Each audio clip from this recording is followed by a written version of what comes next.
Right.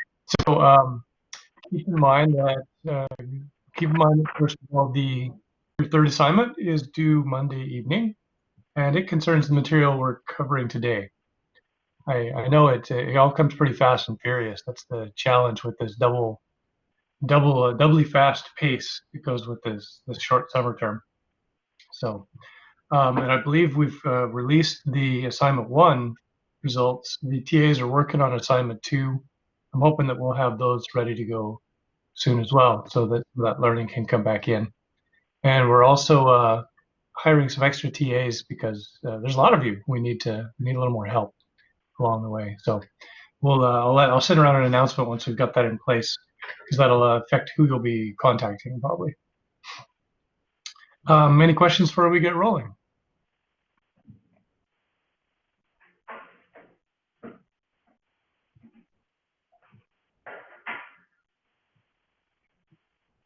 Hearing none, Your Honor, we'll get we'll just jump right in. Why don't I start with making sure you guys can hear me? Can you guys throw up a yes in the chat window? Make sure I'm not just babbling into the thin air. Awesome. Okay. Never hurts to be sure.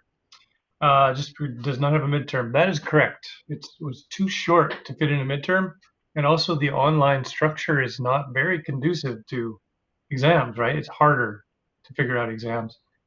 So we're just gonna. What I did was bake more material right into your assignments, and we'll just go straight to the final. So the combination of online and super fast is how we're gonna have to do that. So you're leaning more heavily on your assignments. So yeah, I'm glad you see that as good news. So great. So let's go ahead and get rolling then. We're going to be talking about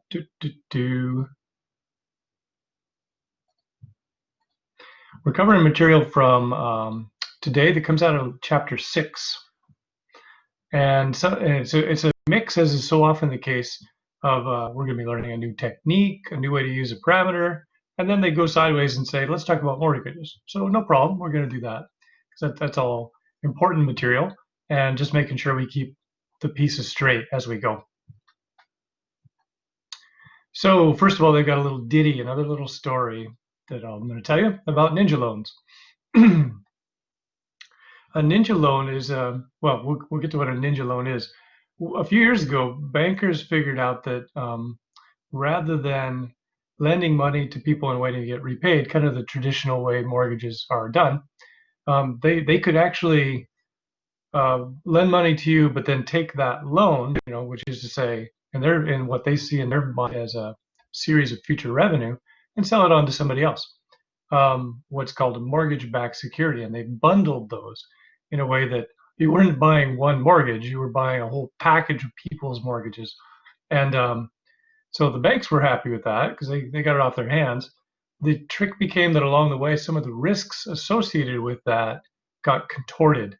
Banks were really excited about putting out mortgages that maybe weren't going to get paid back.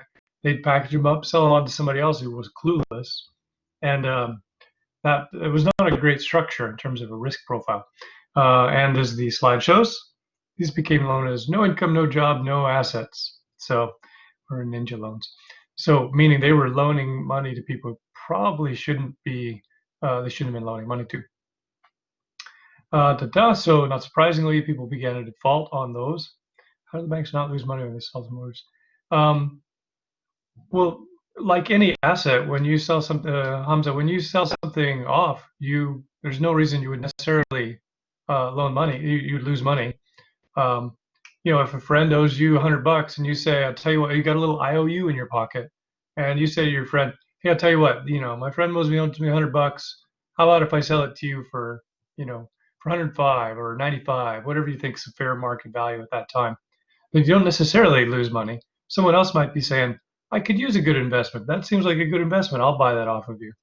So that's how it happened. You wouldn't necessarily lose money.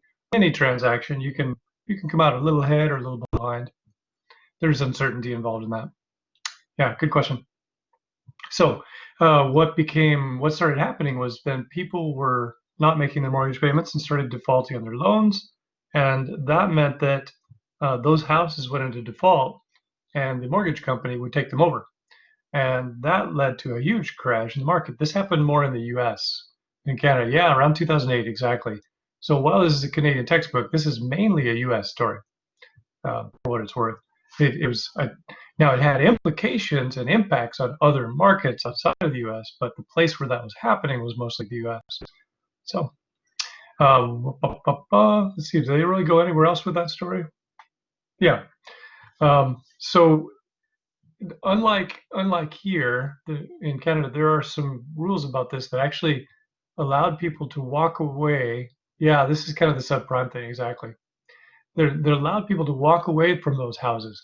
If so, in other words, if you bought a house, you think it's worth 500,000, you can't make your payments, and the value drops to 250, rather than trying to keep up, rather than trying to keep up with the payments and get something back on schedule, it was actually more financially advantageous to walk away, literally leave the keys in the door or wherever they left them, and say, "Good luck with that. I default on my mortgage." So yeah, this kept. It ended up having impacts on the rest of the economy, and I guess it's kind of an interesting story. It sure as heck did affect. It ended up affecting Canada in some way, because actually a lot of Canadian banks, if you ever, I mean, this is something I'm sure you're going to do in your spare time. If you go look at Canadian banks and the holdings they have, most Canadian banks actually have most of their activities outside of Canada now. They're generating a lot of new activity and profits from activities in the US and elsewhere in the world.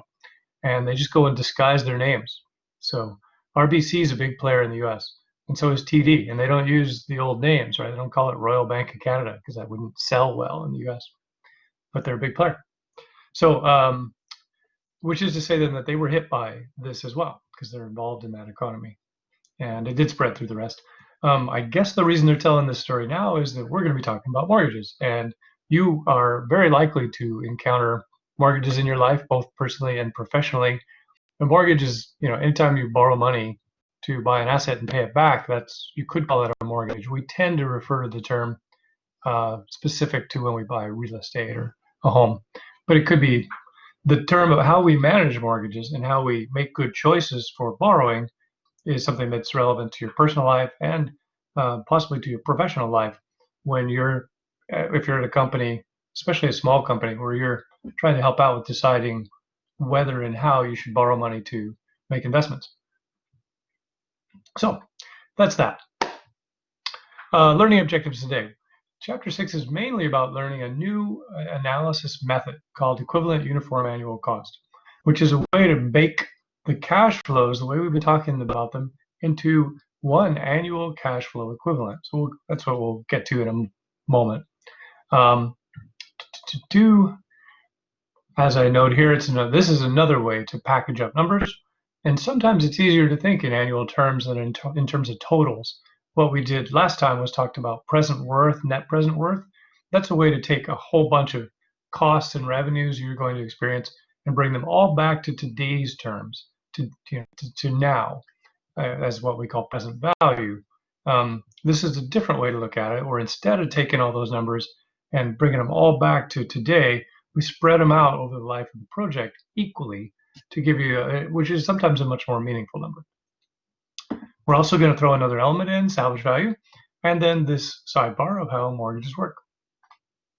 So in terms of our little sheet that I put together describing how the pieces fit, our new puzzle piece is going to be salvage value, which has actually showed up already in the problems. The book gets a bit ahead of itself sometimes and introduces it throws something in the problems that it hasn't introduced yet in the book. So that said, they are not mind-blowingly difficult things to incorporate. So, but it's something I need to think about a little bit more as I package the material, how to get them in the order that we aren't getting ahead of ourselves. And as noted, there's a new analysis method. So those are the two circled today. Annual cash flow calculations. So equivalent uniform annual cost is something where we're interested, as always, in making a decision between two or more options for investments, for example, we might want to make, or something like that. And instead of, as I say, boiling everything back to what we did before, boiling it back to the present day term, instead we're interested in taking whatever numbers we come up with and spreading them out evenly. So like peanut butter on a piece of bread. And I guess I'm still hungry. That's why that came to mind. Um, so then to do so, we're going to be converting things just like we always do. Instead of converting things back to the present value, though, we're going to move to annual uniform cost. Sometimes it's possible to go through one method to get to another. So for example, we might have a scattered bunch of future costs, present costs, future revenues, all very uneven numbers. And you might say, how am I going to turn that into an annual number? Well, one way to do it is boil it all back to the present day value, and then later spread it out like a layer of jam across those years. So, but that's not necessarily the way you have to do it. There's lots of ways to get there. Many roads to Mecca.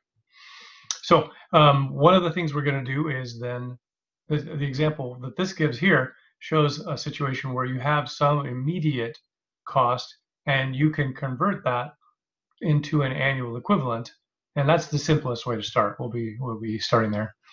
And the EUAC, those initials EUAC, are saying it's kind of a technique. The number that we come out with from it is often shows up as what we've been calling A because of the fact that it is an annual equivalent number. Do we need to know how to draw those arrow diagrams? No, you don't necessarily need to. I mean, if they're helpful to you, you're certainly welcome to include them. Yeah, no problem, Tasha.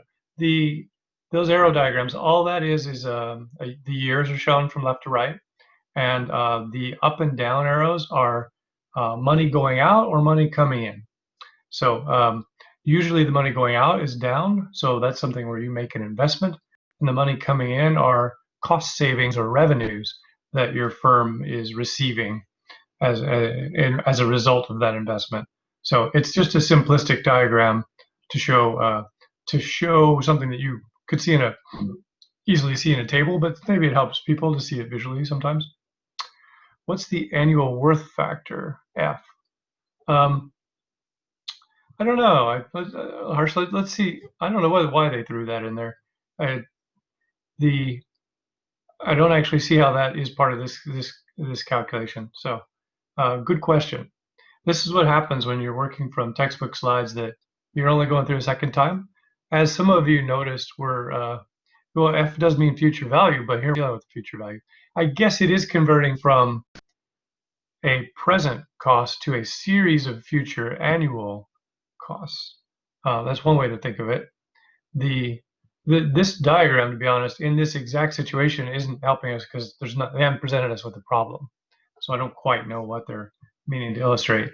But it is, as I just described for Tasha, in this case it'd be money going out, you buy capital, money comes back in, money comes back in here, these four as cost savings or revenues. And we aren't actually using the future worth formula, which refers to taking something and something that has a one-time future cost or revenue associated with it. So F actually isn't applicable in this case. I don't know why they threw an F in there, but we will be using F at some point. Can the period of A be the beginning of a year or a month? It can, but that is the norm. Is that when we say A, we use the word say year one, we mean the very last day of that year. That's the convention. Sometimes the problem will explicitly go away from that and say you receive revenues in year one at the very beginning of the year. And if they explicitly say that, then that'll affect how you treat the problem.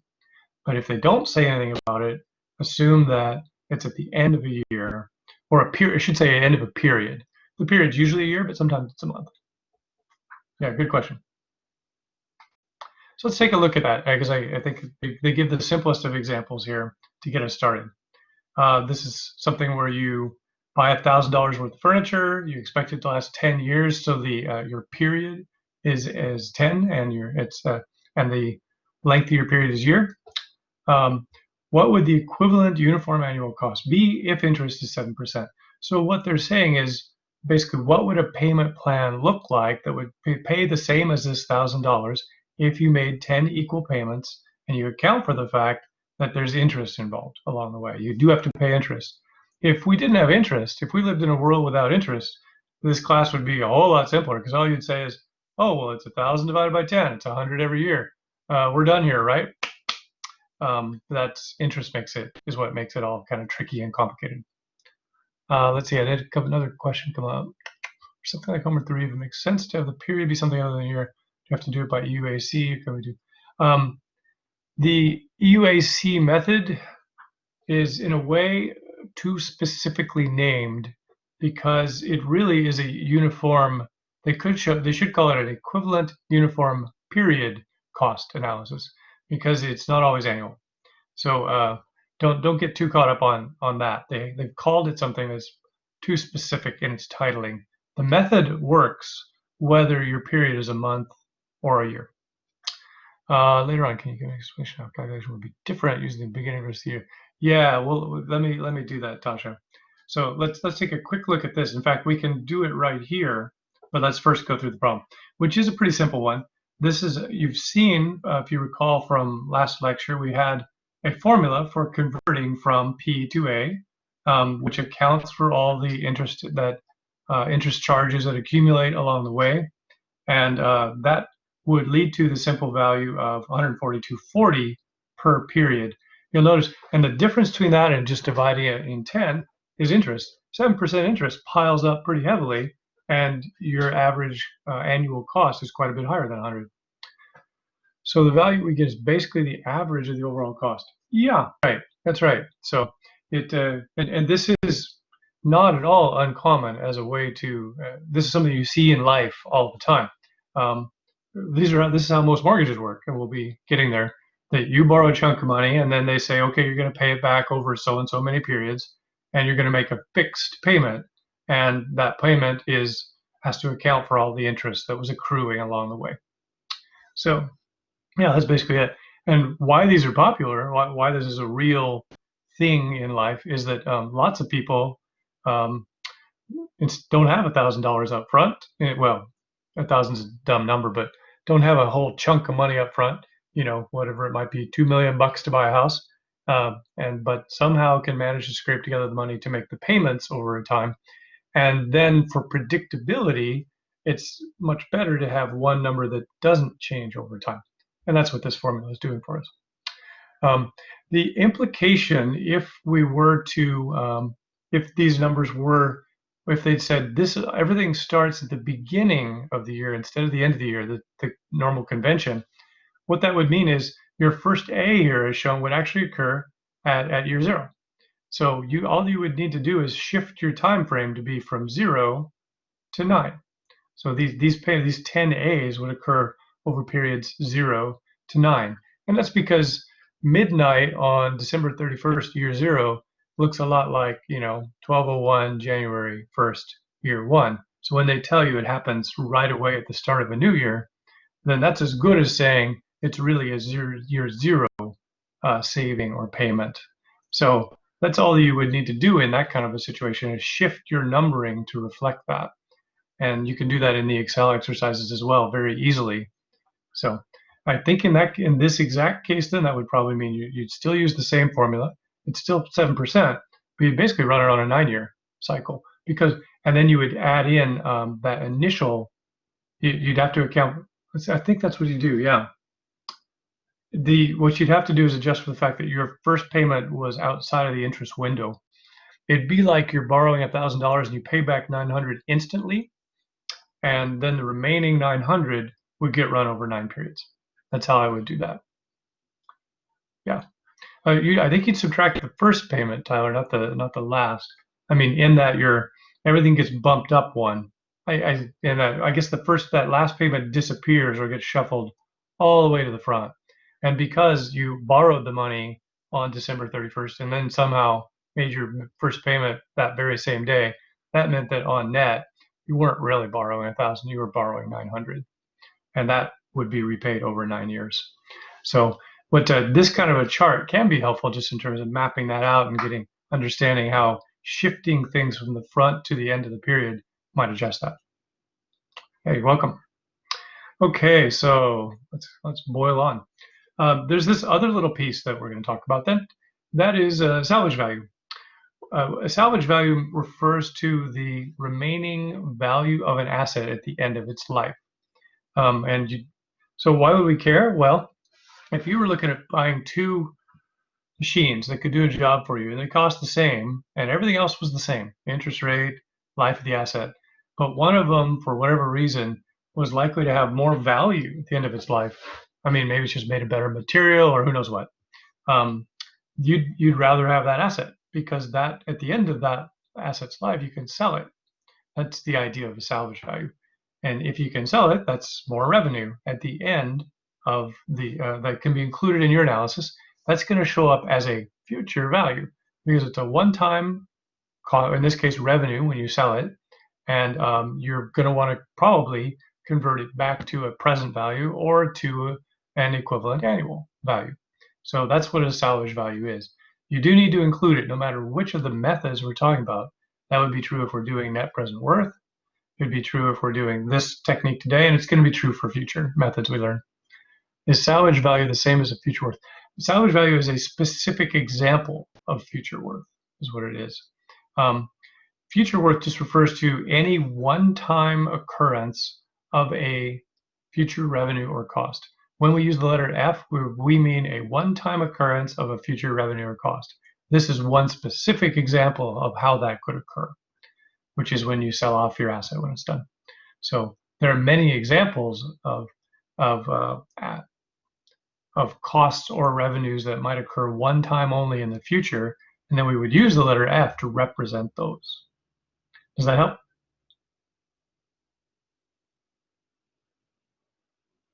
Let's assume it does. I'm going to take no news as good news there.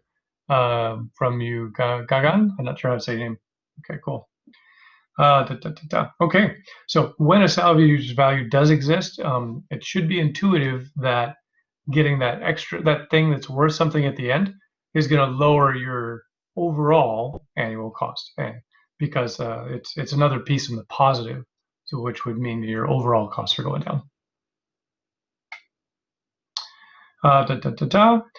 When we have an initial cost, so a capital cost for buying something and putting a machine into motion, and then later we sell it off, the EUAC can be computed 3 different ways, and there's just, it's easy to convert between these formulas. The first one is the most intuitive, which is to say that we have some initial capital cost, and we're going to convert that to an annual form. And then we have some future cost, that's the salvage value, and we're going to convert that to an annual form. So that's and the one is against us, the cost, and the other is in our favor, the salvage value. So that's why we're subtracting the salvage value. If things get a little weird here because the salvage value is a revenue, right? And your capital cost is a cost, right? So you'll notice that in this case, and we will see this inconsistency regularly through the formulas in the course. The negative positive is they've decided that positive means cost and that negative means revenue. And that's because most of the things that go into an EUAC are costs. And for whatever reason, they didn't want to, and it chose not to present those as negatives. So whatever, it's, the key is being clear on how it's being used. The fact that they're a little bit inconsistent can be a little confusing. Don't let it blow you away. It's it doesn't have to be that complicated. The key is making sure you get the positive or the negative right within one equation. If you were to flip this over and say, well, the capital cost P is negative and the S is positive, okay, no problem. You're going to run your formula and you're going to come out with the exact opposite, the negative of whatever your other answer would have been. No problem. It gets bad if you forget to subtract the S and instead add the S. That wouldn't work. That's a wrong answer.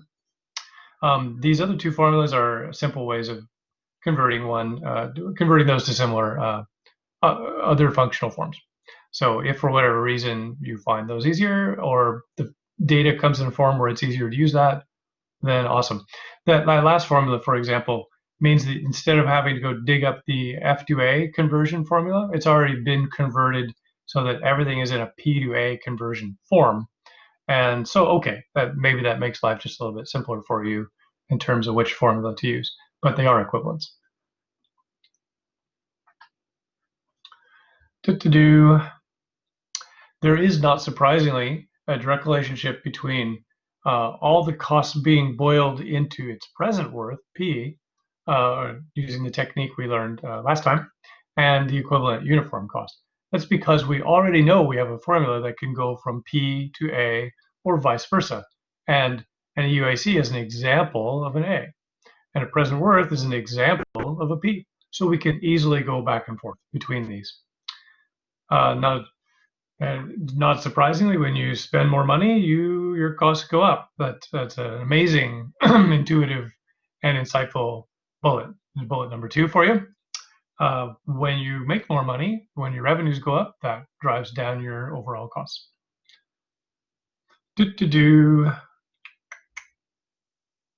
Okay, so this formula, along with many others that we see, works great when you have uniform costs and everything has been neatly packaged up for you. The challenge, because often we have irregular cash disbursements over an analysis period. And what I tend to do in that case is take the irregular series of payments and revenues, boil them all back to a present worth first, and then flip them into an equivalent annual form, which is like smoothing out those annual costs over all periods into one number. So that's my advice to you. That in real life, that's not uncommon that you have irregular series of costs and revenues, and that's why I use Excel so much. Keep in mind that we also have the possibility of using an arithmetic gradient as we have before, which would convert from a uniformly linearly increasing series to an annual equivalent. So that's also, of course, possible as a way, again, to say we had this series of costs going up like that. What's the equivalent flat level look like? How would we smooth out? How could you smooth out? I'll try and put together an example like that. Let me see, John, if any of the ones that we go through today do it. I have a feeling they don't. They tend to They tend to deal with the uniform ones, the simpler applications. And if we don't see one, I'll throw one together. You're going to see it develop as we go through the course. It's not too, it won't be too mind blowing. So give me a chance to come up with something. Okay. How do we add salvage value in? Simple example here. And we're building on example 6.1. So the same student who bought $1,000 worth of furniture now says, well, I'm going to make all those payments over 10 years, but I know that at the end of the 10 years, I can sell it for $200. All they've done here, for reasons I can't quite explain, is broken up the the payments and the. Okay, I guess this is why. It's either P or A in this case. You either pay $1,000 up front or you make a series of payments, and at the end you have a resale value. They should be showing the S on both of these. It's a little, it's kind of, I don't know. I don't agree with their diagramming. It's just a little confusing. So what we're doing is starting with a P value and an S value and saying, bake those both into an equivalent series of A's. So to do that, the formula we just saw can easily take care of that for us. The P to A conversion of that first $1,000, it gives us the value we already saw, the $142. The future value of $200, when converted into its annual equivalent, is going to be $1,448, and you can combine those two, total of about $128. So they're finding the present value of all the yearly payments, the present value of the salvage value. They're skipping a step, Siddharth. They're going straight from, in the case of the S, they're going straight from the future value to the annualized value. And that's easy to do because, well, the way that formula was created, the F2A formula, all that we did was we took the middle piece, converting it to P, we substituted it in the middle and skipped a step in creating that formula. If you find that confusing, though it is very easy, we could have taken 2 steps we could have taken that future value of 200, turned it into a present value, which would have been, I don't know what that would have been actually. Let's say, I don't know, $50. Yeah, just a sec. I got some more questions. I do see them. We could have taken that 200, converted it from a future value back to a present value, and then spread the whole layer out. Instead, it's possible to go directly from that 200 future value to the annual equivalent. So there are some options here, and that's because the data in any form can be converted. The cost and revenue data can be converted to a present value, to a future value, or to a regular series of annualized values, whichever you like in any case. And you can, yeah, you have that option. I think the A represents the equivalent annual cost, considering both P and S. So the A shown includes S. Yeah, I guess that's where they're trying to go. Is they probably should have a little arrow from this over to that, saying, hey, we've given you P and S, and we want you to turn those into a series of 10 A's.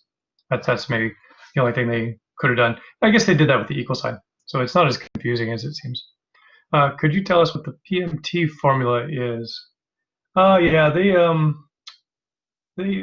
okay. Let's see here what they do. Oh, okay. All they did there is the PMT payment formula is a formula that converts from a present value to a series of payments. So it converts from P to A. That's what the payment formula does. I want you to be aware of it. When you leave this class, you should use it anytime you like. You should know how it works. Use it all the time. But in this class, you need to know how to actually do the calculation that is behind the PMT formula. So when you submit homework, for example, don't use the PMT formula. Use the formulas that we've been given. You can always confirm it for yourself using the PMT formula. That's what I do. I just use it as a reality check that I did my formula right. So that's what's happening there, Andre. In this case, then what that means is they took that future value of 200, they took the 1,000 now, and the payment formula takes that 200 from 10 years out, moves it back to 0, and then takes both of those, now in a present form, and creates the equivalent annual, which is 127.90. So it just boils everything that we did above into one formula, or a collection of formulas. So there you go. That's what's happening there. We did create I don't know why I say we. I created a set of formulas which, sorry, in our example set, this is, sorry, I don't have this open right now. Let me get this open.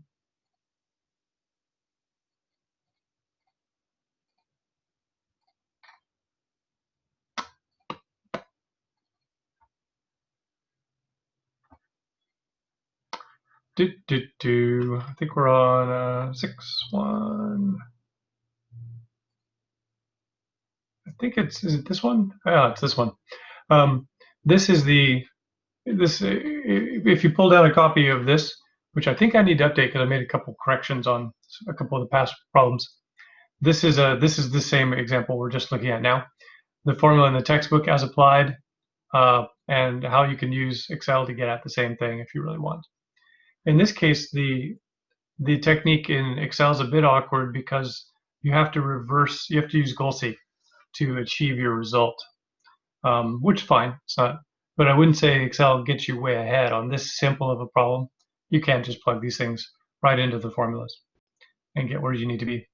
So let's see that just to show you the payment formula.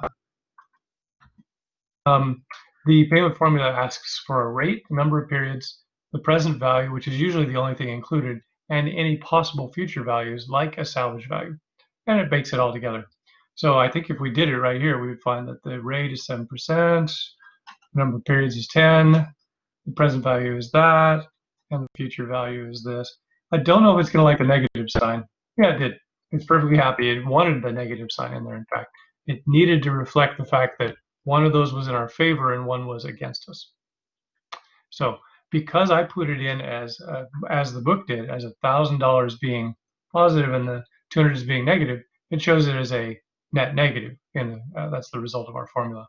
Whereas in the EUAC calculation in the book, they showed it as a positive, which is neither is wrong or right. It's just a question of how you choose to use where you put your negatives and where you put your positives. There we go. That's that. Let's come back over here. Carry on. They show how to plug that into all three of the different formulas, I think, is what they do here, which are equivalents. So, kind of pick your poison, whichever you find easiest to use. All that they've done is formula substitution and manipulation to get between those. Let's take a look at another problem. And this one's a little quirky, and it's quirky for reasons I'll describe in a moment. Suppose you're looking at buying new tires for a car. They love cars in this. They love cars in this book. So just interesting, since fewer and fewer people have cars. So, but whatever. So you're looking for new tires, and you've got 4 different options for tires.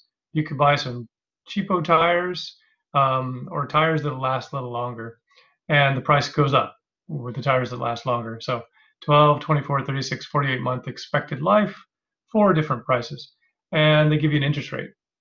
If you figure that when they say she figures that money's worth 12%, they're saying use this interest rate, also implying use this discount rate. Which tire should she choose?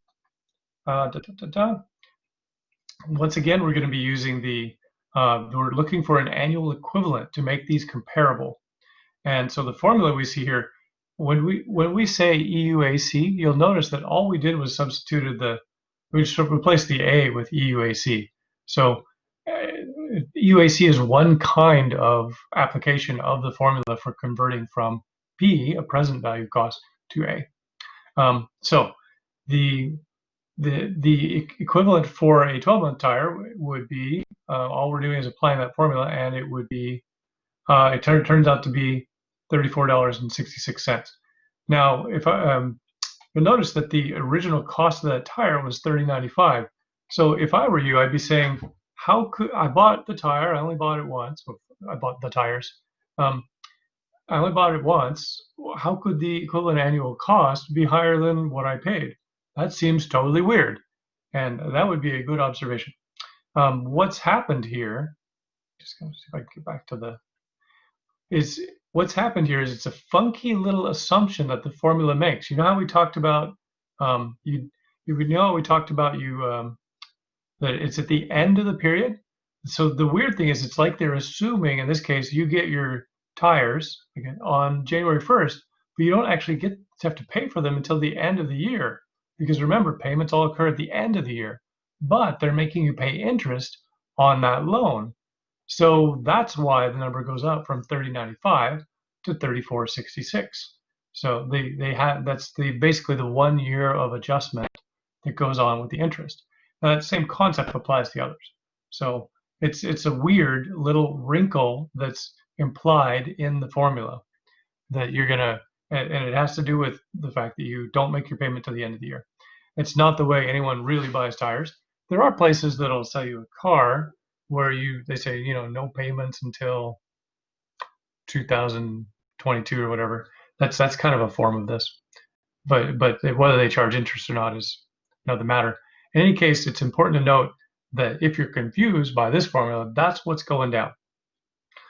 If I were to do this analysis in real life, where am I going to get the interest rate from? In real life, you probably don't borrow money to buy tires. But if you did, it's on your credit card, and it's probably at 24%. Where would you? So, that's still, it's a fair question. So, let's see. Most of the time in these situations, what you want to look for is a borrowing rate. So a prime rate would be a reasonable suggestion. Now, keep in mind that when a bank tends to add extra cost to that prime rate. Banks borrow at prime rate and then add up something so that they profit from that loan, and also to account for the fact that there is risk involved in making a loan, and they realize that not everyone's going to repay those, so they have to pad each of those. So so that so you might go to it does tend to varies quite a bit. The rate you would look up for a mortgage would be different than you might look up for a car, for example. And so so it's not like you're going to find there's one place you go and you always get interest rates, but the prime rate is a good example of a place to start for that. And it is useful to note that it's more important to look for a borrowing rate than a savings rate, because most of the time the way we're describing it, you're probably making a borrowing investment. If though the problem said you're thinking about saving money and putting it in the bank, um, then a savings rate would be applicable. There's usually a difference of say 1% between between the borrow and save rates at banks, and that's their profit margin that's built into that. So so that can affect your analysis. Now, 99% of the time, and of course, we're giving you an interest rate, but it's a good question. How would the annual cost be available to compare to each other when? Well, the form, Chris, that's exactly what this formula is doing for us. Is and we're going to get there, and we're going to get there. So I'm going to defer your question because it has to do with how do you adjust for the fact that these have different time periods involved, and that's coming up in the next few slides. So I'm going to put your question on hold. Good question. Let's see. How is less cost for? Yeah. So. How is less cost for longer time a better option than more cost short time? Well, we are going to get to that part, but one thing to note is that right now it looks like although the 48-month tire costs more, its equivalent annual cost still comes out ahead of the rest. So that's the first thing to note. And we are going to deal with the time period comparisons in a minute. I have to change to a 40 and so we'll be getting there, Andre. Just a sec. My question: do we assume the salvage value is the same? These tires, I think they've dropped salvage value and they've moved on to a different challenge, which is the time comparisons. So there's no salvage value for tires, which is probably pretty accurate. I mean, tires are actually you pay a fee when you get your tires wear out and they get taken off. You pay an environmental disposal fee. Isn't it true that when the tire cost is lower, it means the average cost of that tire is lower? Remember that the opportunity cost refers to the cost of your next best alternative. So that it's sort of a separate marker indicator. It is true that if all these values fall, that your opportunity cost would fall. But the opportunity cost is not something you use to make the decision. It's a consequence of your decision. In other words, you look at all your options, you make your best choice, and then if you wish to refer to it, you can say, what's my next best choice? And the opportunity cost reflects that next best choice. What does money is worth 12% mean? It's a vague way to say use an interest rate of 12%. That's what's happening there, because you use the tire before using it. Yeah, that Kyrillos, you got the right idea that we obviously do wish to make a comparison that's fair across these different kinds of tires, and so we're going to get to that, the time comparison. Okay, let's carry on. And I think that's where we're going. Okay. Side note, just like in all of our other analysis methods, the differences are where the focus. The differences between costs and revenues among options, alternatives. If there are cash flows that are in common to every alternative, you can ignore them. Not because you aren't going to really experience those costs, but because they don't help your decision making. So planning ahead and budgeting, you need to know what your future costs will be.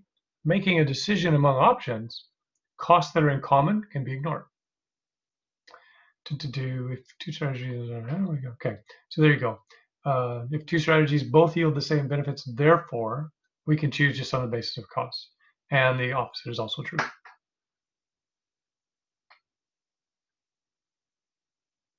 Okay, second problem for you, and then I think we're going to be digging in on the time thing. 3 different alternatives, each with an equivalent. Oh no, I think we're going straight to the time thing here. We've been given an interest rate, same in all alternatives, of course, as it typically is. We've been given a useful life for our 3 alternatives, which vary. We've been given an initial cost and the uniform annual benefits that occur as a consequence. In other words, you're going to pay, for example, alternative A, you're going to pay $1,000 up front, and then you're going to get $200 in benefits every year. In that first case, it looks like it's infinitely lived. In the second case, you're going to pay $1,500. You're going to get revenues or cost savings of $276.20 every year for 20 years, and so on. Using annual cash flow analysis, find the most attractive alternative. Okay, so let's switch over back to our Excel piece for this one. Just here. Okay, there we go. In the case of the first option, I think I'm going to make this even bigger. There's no reason not to. Our interest rate is given. There's our initial capital costs, and and the number of years. In the case of the first situation, it's a capitalized cost that we're working with. In other words, we don't have an n number of periods, so we're using the formula. We're using the P times I to come up with our annual value, and that's $150. In the other 2 cases, we can calculate the equivalent annual cost, and that is done by using the uniform series capital recovery factor, the one that we would normally use to convert from P to A, which is sitting over here on the right. I didn't put the capitalized cost recovery formula, the capitalized cost formula on the page, but it's being applied here. They've given us the equivalent annual benefits. So the stuff that's in yellow is the information they gave us in the problem. So all we need to do to come up with the net benefits is sum those. So we just got to add together the uniform annual benefits and the uniform annual cost. So the first option has a net benefit of 50. The second has a net benefit of about 37. And the last, a net benefit of about 58. Net refers to benefit minus cost. When we say net benefit, gross benefits would just be the benefits. Net benefits means subtract out the cost. So, in terms of just putting some intuition around here, that first option seems to be one where somebody provides you with equipment for free, kind of, but then they charge you forever for it. That's sort of a way to think of it. It's the way some kinds of packages for internet or phones are priced sometimes. So that's if you're just kind of wondering who in the world ever does that, there are examples where that kind of a calculation might be appropriate. So that's how we go about that one. It's the math behind it is not super complex. Let's come back to our slides. Let's see, I got another question. Can we consider EUAB as a positive salvage value in this case? No, and the reason is the salvage value is a one-time value. That's where you sell something off at the end of its life. Here, the EUAB means that there's whatever machine you've bought is creating benefits and costs. So maybe it's creating more revenue, but it's also costing you money to run it. No, wait, they didn't have a cost to run it. It's creating a benefit. In the simplest of terms, you bought a machine and it's creating extra revenue for you. So the EUAB are those extra revenues which occur every year annually. So it's an annual value. The salvage value is only a one-time value. This seems similar to present worth. Is it related to the question? Let's see. In this case, we are not converting to present worth. We're putting everything in common terms, which is an annual equivalent or an EUA C/B structure. So in a way, they should call, like I say, the name EUAC, which they use to describe this technique, is a little too constraining. What it really is a equivalent uniform period analysis technique. That's what I would have called it. So, because you're taking all of your various numbers and you're boiling all of them into a uniform series of costs, net costs. That's what's happening. Confirm that UA uses the same formula as EUAC as the second term minus the first term instead. Let's say, let me pull back up the Excel. Is that where you were looking, Andre? I don't know if we had the formula here. EUAC is a formula that takes a present value and converts it to a future series of annual values, A. So from P to, in this case, they gave us another A, the A associated with benefits. So there's a series of benefits. There's a one-time initial cost, which we've converted to a series of costs. And now we can add up the series of costs with the series of benefits. So EUAB would have the same formula if you had some initial benefit and you wanted to spread it over multiple years. That same formula would apply. Anytime you have a one-time present day value and you want to turn it into a series of annual values, the P to A formula, this one right here, is the one you'll use. And it could be benefits, could be costs, doesn't matter. So the B and the C are just, the benefits or costs that the letters we see in there are just refer to the specific situation. How did we come up with EUAC for option 1? Since we aren't given the N. Just to quickly repeat that, Luke, in that case, it's a capitalized cost, and the formula, which is probably sitting over here, I could copy it in.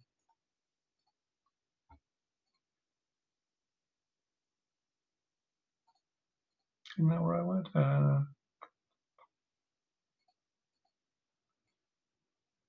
Oh, no, it's already. Sorry, how did I manage to lose this? Am I losing it? Oh, that's where I am. Okay.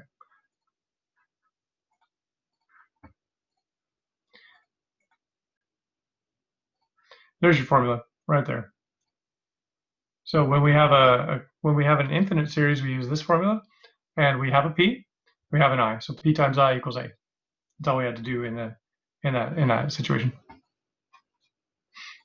Okay, let's see. I'll save that so when I post it later, it's sitting there. On we roll. I think we're back here.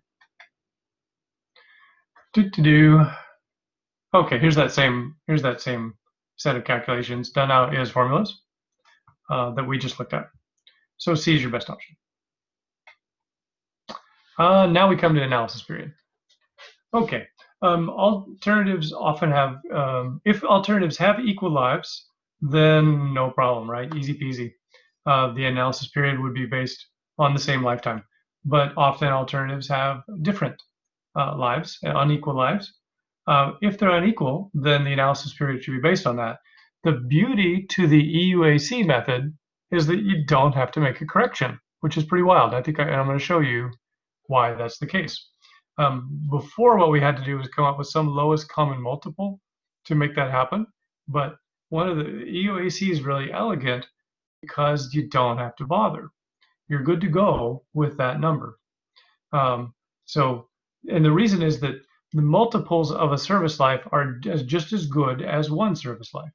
And we're going to take a look at that, I think, in example 6.5. What it means back here when we were looking at the set of tire costs is that when we calculated an EUAC for the 12-month tire, all we would be doing if we wanted to know the EUAC over 4 years is it would be 4 of those same things. So that one number has done the job for us. It's 3466, and then the next year it's 3466. Then the next year it's 3466, and so on. So you're done. You don't have to do any extra calculations. And that same thing would be true for the EUAC for the 24-month tire and the 36. You don't have to do any fancy juggling. You're already done. You can make the direct comparison. How was the EUAB calculated? It wasn't. It was given. The EUAB was given in the problem. They said, here are your annual benefits. Yeah. So take a look at, if you don't believe me, which, I guess I don't care if you believe me. Here's the but it's true. Here's an example 6.5.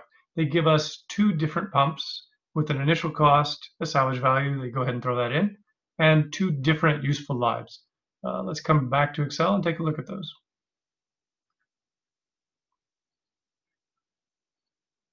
Okay, let's blow this up a little bit. There we go.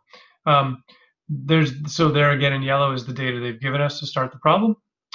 The uniform series capital recovery factor, so converting P to A, is here. So here this is what would happen if we converted that 7,000 to its equivalent form. That turns into 881. That 5,000 here turns into 1049, and here's the formula that we're applying there. There is you notice how I said that you can take 2 steps to get where you want to be with the salvage value? That's what I did in this case. So I took the salvage value and I first of all converted it back to a present value, just because I felt like it. You could go straight to the annualized, but I didn't. I decided because I don't know. I find it, to be honest, a little more intuitive. That way I feel like I know what's happening, where the numbers are moving. That's just me.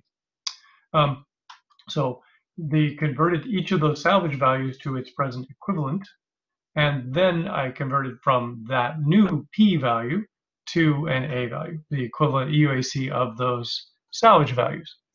So I took a 2-step process to get there. And then finally I added those up, the 2 EUACs, the initial capital cost and the salvage value. So that's all fine and well, but of course the fact is that they do have different lives, right? So now you're wondering, are you sure that's going to work? Because right now it tells us that it looks like option A is the winner. So here's what we could do then is let's look at option 2 over a 12-year equivalent. In other words, if we had 2 of those in a row, what would it look like? I've mapped those out in Excel so you can see it, and I'll blow this up a little bit. In the option 2 then, in year 0, is going to cost you 5,000 to put that first piece of equipment in place. 6 years later, you're going to get the salvage back from it, and that's $1,000.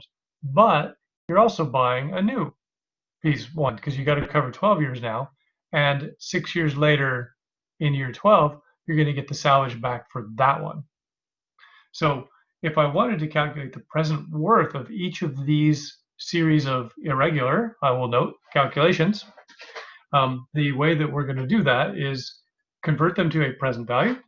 The first one, because it's in year 0, the present value is the same. Second one, because of discounting at the interest rate, which is given now, I think off screen, I think it's over here. That's not quite showing it. The interest rate is baked in here. That series of the present worth of that 5,000 is shown here. The present worth of the remaining, I broke it into 2 bits here. You shouldn't have that one listed twice. No. Whoop. What did I do there? I had it applied over here. Sorry about that. The present value of the 1,000 salvage is getting baked in, and then in the future, that other $1,000 has to be brought back to its present worth as well. So having brought each of those values individually back to a present value, I can then convert them one at a time using the appropriate capital worth factor is what's going on. So in this, the capital worth factor I'm applying is down here, and I'm taking each of these P's and converting it to an A. And that's because I've got the capital worth factor, uniform series capital factor, applies anytime I have a P, I can convert it to an A. So the P's are all here now, all lined up, and they can be converted to this set of A's and added up. You'll notice, and this is kind of where we're trying to go with this example, let me make this a little blower out, that the equivalent annual cost of the series, the double stacked series of putting 2 pumps in place in a row over 12 years is $909, which is exactly what it was when we ran that set of calculations and only did it over 6 years. So you're basically mimicking what you already did. So you don't have to make any corrections, is kind of the summary of this, for the fact that they are differently lived. That flattening that occurs takes care of that for you.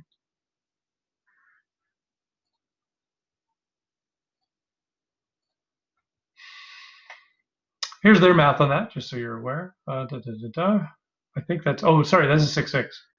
So I didn't even give them your math on 6-5. My mistake. A new example, 6-6. And let me see how I'm doing, because I know I'm not, I think I could be moving faster. I'm a little worried. Yeah, I'm gonna speed up a bit. 6-6 is an example of something very similar. We're given a salvage value. We're given, let's see, oh, all they did was change the useful life of B from 6 years to 9 years, is what they did. Yeah, I think that's what they did. Did they change anything else? So no, they did not. So we're back to Excel for this.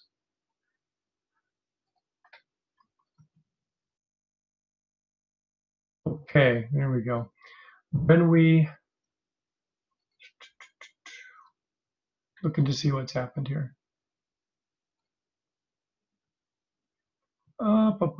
Managed to get myself a little bit lost. Let me come back to the slide. Sorry about that. What are we trying to prove here? Using the same, compare it. Okay, because pump B, okay, right, I see where they're going with this. If all this example does is says, what if pump B has a longer life? If it has a longer life, then the annual cost of running it, you get more years out of it, so your annual cost goes down from 909 to 684. And the Excel sheet showed how to calculate that. Can I give you the math for 6.5 at the end of the lecture? Yeah, I can add it back into the slides. If it is in the textbook, but if you don't have the textbook, I can see if I can find a copy of that. If I don't have a copy, then if it's not already sitting in the slides, I can't though. I mean, I don't have an easy way to take photos of these things and upload them. So let me look if it's in there. So all that 6.6 is doing is illustrating for us that if you have something that has a longer useful life, the annual cost will go down because that initial capital cost gets spread over more years. And what looked like the more expensive of the two options at 909 is now the less expensive of the two. So, and the same, now they haven't re-demonstrated the lesson, but it is still the case that the fact that these aren't even multiples of each other, one has a 9-year life and one a 12-year life, is okay. No correction needed. If we did things over an infinite period, we don't, well, basically we don't have to worry about it. And the reason is, think of this as the extension of what we just described for n goes to the limit of infinity. If we don't care whether whether we look at an analysis period of 6 years or 12 years or 9 years, we got the same number when we did that in exercise 6.5, then the same EUAC will apply forever. That's basically what they're saying. However, when an alternative with an infinite life is evaluated,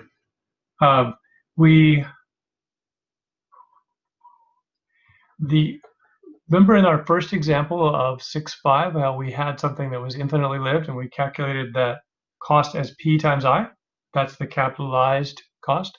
That works for getting your initial capital cost converted to an infinite series of costs. Sometimes there are other costs though that needed to be added on. Like they might say it's going to cost $100 to run this pump every year. Those need to be added on as well. That's all this last bullet says, is calculate your capitalized cost, which can be converted to an annualized, and then which is an annualized, and then add on any other annual cost. Didn't we do P? No, I think we did P times I equals A, because it's A over I equals P, I believe. Or is it the other way around? I forget. No, it's right here. Here we go. A is P times I. Yeah. So when we did A, I think we did P times I to get A, is what we did in that 6.5 example. Would you buy another pump after 9 years to match the 12-year? Then you get second salvage value. Would you buy another? You would have to buy another pump after 9 years. What we're saying is that in terms of the analysis, the fact that those are uneven numbers of years is okay. The EUA formula has already made adjustments so that you don't have to worry about that. So when and where a second salvage value occurs it won't impact your analysis. You have been given terms that allow you that have normalized basically your comparison. In 6.6, the salvage value is 1500. How can we convert it to present when using in the equation? In 6.6, okay, let's take a look here. What was the salvage value of A was 1500. They used the alternative, Mohammed, they used the alternative form of the equation is why. So remember there were 3 different forms of the equation that'll let you get from present and future to annualized. This is one of them. It's not the one I used. The one that I said was most intuitive. It's one of the others, and it's a simpler one that means you don't need 2 formulas. So take a look at those 3 formulas. This is one of them. Does that mean the analysis is including pump versus new pump it? No, and that's because that would be a whole new series, Tasha. If you bought a new pump and it was good for another 9 years, that first 9-year analysis normalized has covered you. You don't need to account for anything after that. That's the full and complete set of analysis for option B is the 9 years. If we have 2 unequal terms, should we assume we need to repurchase? You don't have to make an assumption about that because of the normalization. So no, what you're trying to do is what we did in the net present worth example, where we needed to adjust and make some extra multiples or account for that. This technique takes whatever the period is and normalizes it. So you don't have to worry about a second purchase. The period of analysis is in this case, 9 years, which includes a salvage value. It includes the cost to purchase it. You're done. Okay, let's carry on. The difference in annual cost between a long life and an infinite life is normally very small. And that's because listen, usually low interest rate is used. Yeah, okay. Remember that discounting is when we discount things, values that are really far in the future tend to become really small. Once you get out 100 years in the future, whether you've added in the 101st year to your analysis or not isn't very important because of that discounting so far out in the future. So infinite adds up all the rest of those years, right, from 100 on, but they have almost no impact on your analysis. So the difference between doing a really long analysis and doing an infinite one is whether you caught or didn't catch that tiny little bit at the tail. So this is an example of that. Building an aqueduct, initial cost, a couple different options, one of which is a permanent one, which would only last 50 years. And so we can calculate the EUAC of those 2 options. In the capitalized state, the infinitely lived one, the EUAC would be 330,000. And in the other case where we only examine 50 years, it's 317,000. So the difference there is, what's that about? It's a couple percent difference. And that's only going out 50 years. So it's not a massive difference. If we had taken this out 100 years, the difference would be even smaller between those 2. It's likely then that that difference isn't going to be enough to twig to cause a decision to be changed. Let's put it that way, whether you ran it as a permanent or a long-lived analysis. Okay.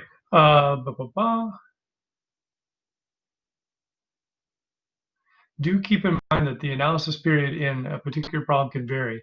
How you pick the analysis period is actually often more complex than we've been talking about.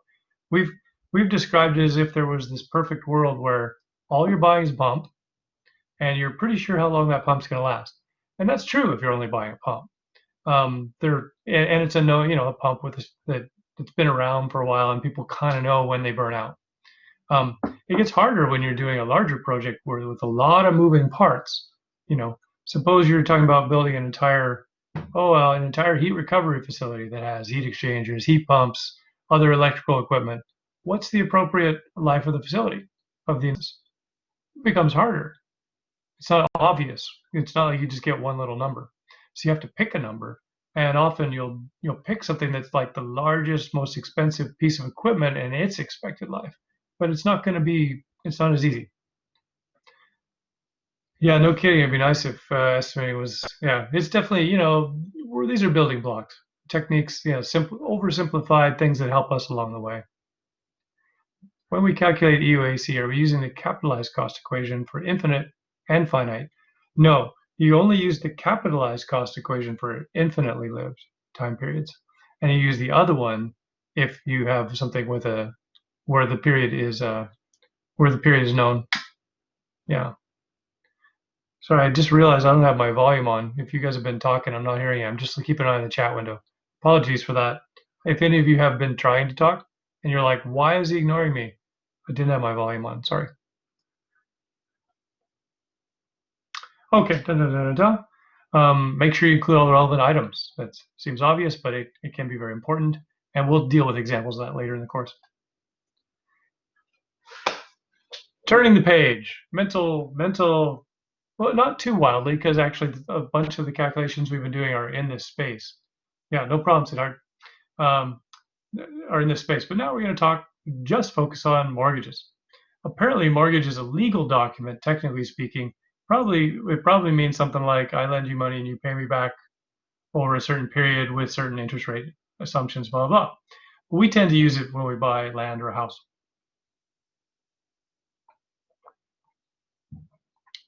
Usually you get a loan from a bank, sometimes from some other kind of mortgage corporation.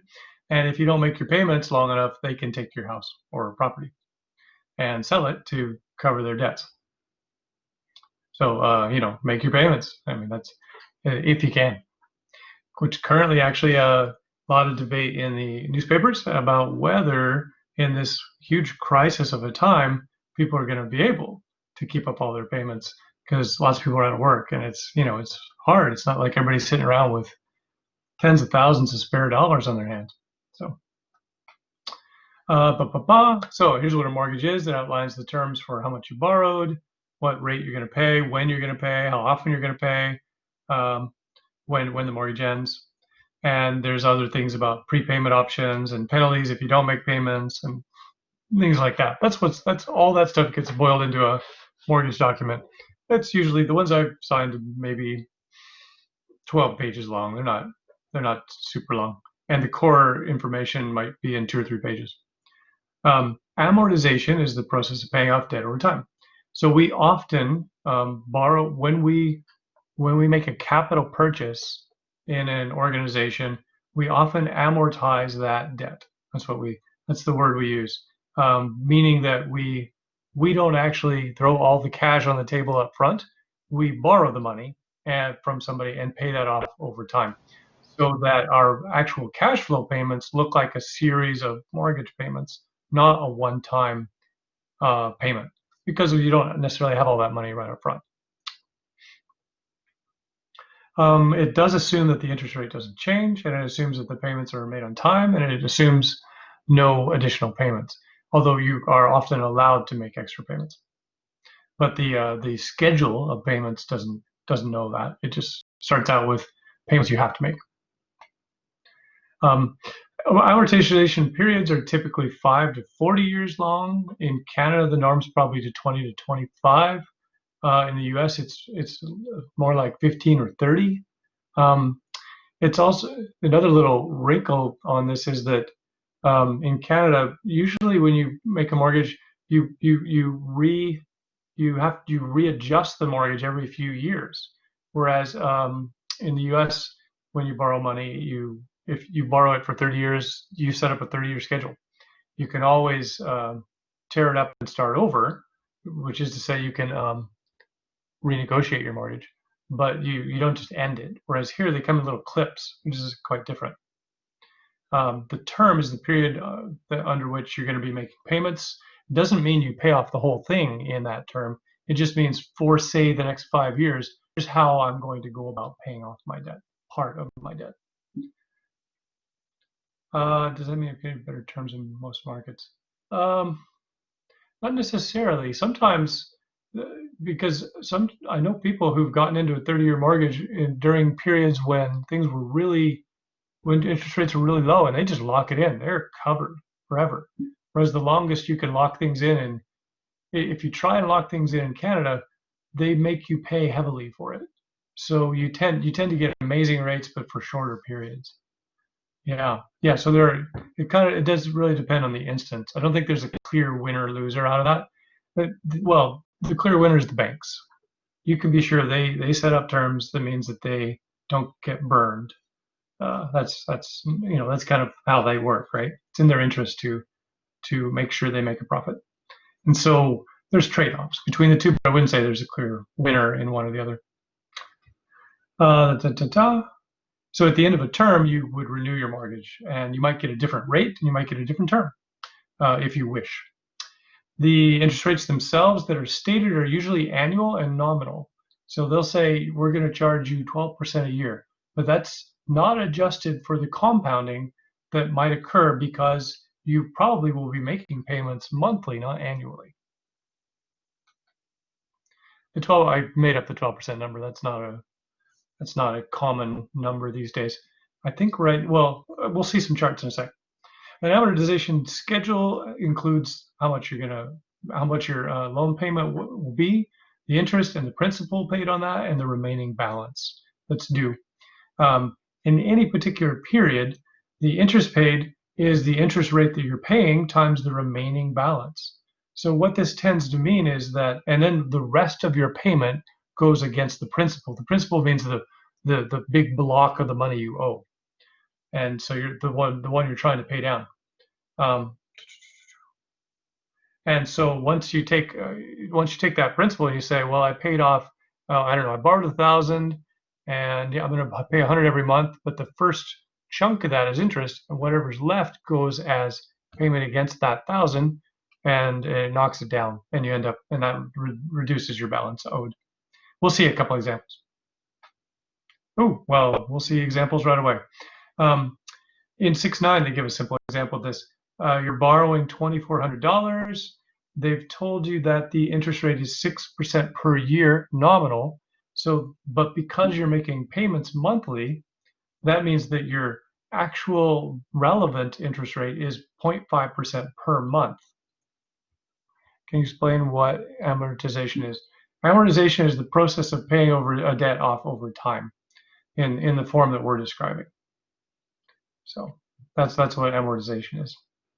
So what you see here is that the payment, and they actually don't. They've calculated the payment using the formula that I don't want you guys to just cheat and always borrow, which is basically a P to A calculation, and it shows that on the basis of, I guess they're making, what do they get? And it's 6 months, right? Oh, sorry, it's only 6 months. Okay. So there's only going to be 6 payments. The payment you'll be making is $407 a month. Notice that the very first payment you make, this total, $395 plus 12, is $407. A chunk of it is interest, and the rest of it is principal. That interest is 0.5% times that initial balance. That's where they get the $12. And whatever the rest of your payment was, $395, knocks down the balance owed. The remaining balance then, the next month, you owe interest, 0.5%, on the remaining balance. So 0.5% times $2,005 is $1,002. So your interest has dropped a little bit because you paid off a little more of the loan. The rest of your payment goes toward principal, and it keeps dropping. That continues in the same form. By the time you get down to that 6th payment, your interest has dropped to only $2.03. Most of your payment is going as principal, and the balance is 0. You're done. This simple example is fine, and I have cooked this up in Excel as well. I'm not even going to go there and look, but it's available.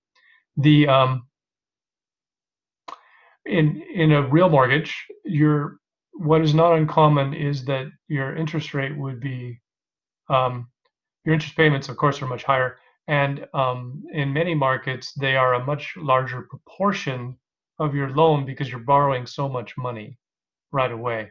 In other words, if you stretched it over, say, 5 years of payments, that would be 60 payments of, you're going to see that your initial payments are mostly interest and very little principal, and then it changes over time. So we may see that later. What kind of mortgages are out there? A conventional mortgage is one where you're putting down, say, at least 20% of the money when you buy, say, a property. A high ratio mortgage is one that you don't have quite as much money, so you can still do it, but it means that you have to pay somebody to insure the mortgage because the bank or whoever's lending you the money is worried that you might not be able to handle it, so handle the payments. There's all kinds of other variable kinds of mortgages. We're going to look at a couple of them. Adjustable rate, variable rate, capped rate. I'm going to look at a couple, but just so you're aware, there's a million variations on how mortgages really work. We're going to look at a couple of those. One is fixed rate mortgages. If often what you can do is set up a mortgage where the interest rate is fixed for a certain period. When that happens, fixed mortgage rates are influenced by the bond market, which is what happens when governments issue bonds, when government borrows money. That sets the tone for that market. So you'll notice that those two move in a virtually exact parallel. Here's an example. Here's the 30-year fixed mortgage rate. This is a US example, I think, because as I said, 30-year mortgages are common there. And you'll notice how it moves basically in lockstep with the Treasury bond yields. So those two are tightly tied to each other. Variable rate mortgages, which is another option that you can get where your rate moves around while you're paying your loan off, are tied to lending rates that national banks like the Bank of Canada or the Federal Reserve set. And when that happens, when the Bank of Canada raises rates, banks pay more to borrow that money, and so they charge you more for the loan, and that includes your mortgage. So you aren't going to get a rate that says I'm paying 3%, never changes over 5 years. Instead, it says prime plus 0.5%, for example. And prime refers to the lending rate that national banks loan money to banks at. So you'll notice that these tend to move around differently than the fixed rate. So this is an example from Canada where the fixed rate is up here and it's moving around based on those bonds we described. The variable rate is down here and it's moving in lockstep with the prime rate. So exactly, they move together. Variable rates tend to be lower than fixed rates, but they come with the risk that they might raise rates on you at any time, and that uncertainty can be a little unsettling if you're worried about that risk. So some people choose to pay more and take a fixed rate mortgage to be sure that it isn't going to change on them. I think I just said that. These markets can move in different directions. And so sometimes the gap between them is really narrow and sometimes it's really wide. So this is an example of some relatively recent data showing that. You'll notice that, and this hasn't changed too much since then, mortgage rates are really low right now. They bottomed out, I think, in, oh, now I'm making up a number. I think they bottomed out back here, actually, around 2007-8 with that financial crisis. My mortgage was around 1.1% for a while, my variable rate mortgage. So this kind of mimicking what we see here. So, and that was just amazing because my first mortgage was 7%, and my father-in-law's his first mortgage was 19%. Things are, that's markets for you. What is equity? A last little touch, which is kind of a different term that shows up in problems and in the textbook, but I want you to be aware of. Equity is the value that remains in a property after you account for all the money that's still owed. In other words, this is the amount you actually paid off. So the equity you have in your property is the the value of the part you've already paid off, the part you still don't, that isn't still owed to the bank. So if a house were worth 210,000, I guess this is a house in Saskatchewan or something. You'd and you have a mortgage of 150 and a second mortgage. What's left is your equity, the amount you've already paid off. And that in this case would be 35,000. That does include the appreciated value. The equity, yeah. Well, the appraised values do appreciate over time. They don't quite mimic. They're usually behind market values or lower than market values. But yes, the equity would account for the appreciated value. So the appraised value will move over time. Yeah, good question. Thanks, Sonia. That is our first section of material. I rushed a tiny bit toward the end there, but I don't think too much. I hope that went all right for you. So let's take 10 minutes or 12 minutes break here, because I know it's a lot of listening for you guys. And heck, I could use break too, go grab a glass of water.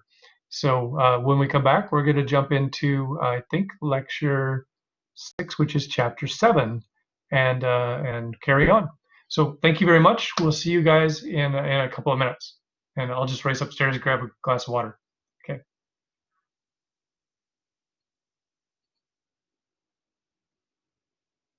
See you at 2:40.